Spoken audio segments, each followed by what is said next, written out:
Philip Board here, Financial Fitness. Thought I'd give a little introduction on how I got to where I am. I'm the president and CEO of One-on-One Financial, a financial advisory firm in Upland, California, but I wasn't always there.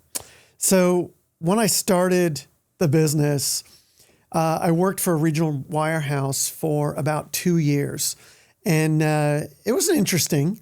How I got into the business was a friend of my dad said, "Hey, if Philip can pass this test, I've got a job for him." And I did. It was hard for me. It wasn't an easy test. And I passed it. So I show up and I'm like, okay, what am I going to do? And they showed me this very small office with a desk, a phone, and a phone book. And I was told to start with the letter D's because the last guy finished on the letter C's. So I was basically dialing for dollars. 2 years went by. The manager and I actually butted heads, and I think primarily because we were too much alike.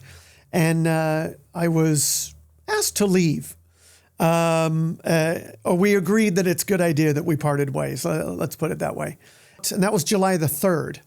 I was living in a rented house with 3 other guys that we shared. And it was July the 3rd, and we went out that night. And I hadn't been paid in a couple of months because we only got paid once a month, and I was new. I didn't make very much money. So they took me out, and that night I actually met who is currently my wife, and that was 27 years ago. So I was literally broke and unemployed.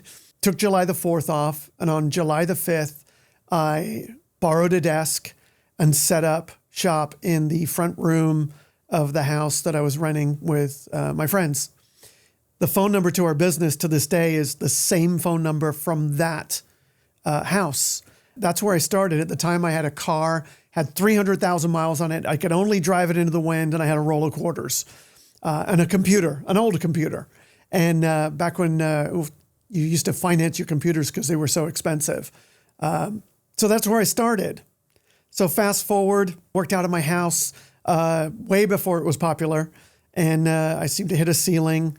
I was married by this time, and we were hitting a bit of a glass ceiling. And I realized that I needed to get office space. So I did that and got my first office space. And after a year or two more, I realized I was hitting another ceiling. My wife worked for me at that point, and she would say, "Oh, hey, babe, phone." I'm like, "Who is it?"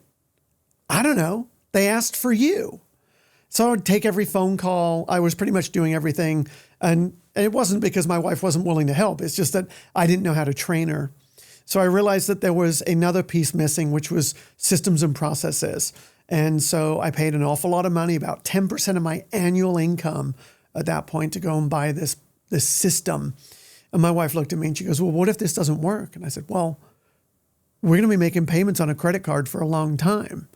And so we went up and we did that, and they taught me how to hire somebody. And I was a bit of a chicken. So I called a high school guidance counselor of mine, and she said, "Oh, I've got some candidates," because I was looking for some part-time data entry. I needed somebody who was good with computers. And I thought, oh, somebody graduating high school would be good at that. And that being said, my wife interviewed some people, and she settled on the young lady who's sitting across from me here, Mia, now Medina. Yes. You were Guerrero when you started. And you were my first employee. And that was how many years ago now? About 22 years now. 22 years ago. So what I can tell you is that when she came to us, we said there was one thing that we didn't understand why you answered no to "I don't drive." And her answer was? "I'm not old enough." And so we both did the deer in the headlights cartoon, smoke out of our ears, bug-eyed. And we said, "We want to meet your parents," because she was going to be working for me. I was in my 30s at the time. And I thought that would be not cool. And we did. We met your parents that day, which was super cool. And here we are. She's had one employer and how many jobs? All of them. All of them. So Mia is my right-hand person. She has helped grow the company, systems, processes. I don't think it would be quite where it is today without her.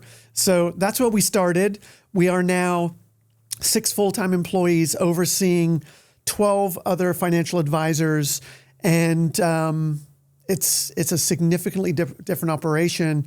And now I am the lead advisor, but CEO. And for lack of better terminology, Mia is operations, compliance, and also now helping me with working with clients. So that's where we started. If you're thinking about starting a business or you want to know how to become successful, you got to be patient. And we're going to talk more about this on that podcast. And we're going to interviewing some people and hopefully you find it fun. So tune in if you'd like to hear more about this.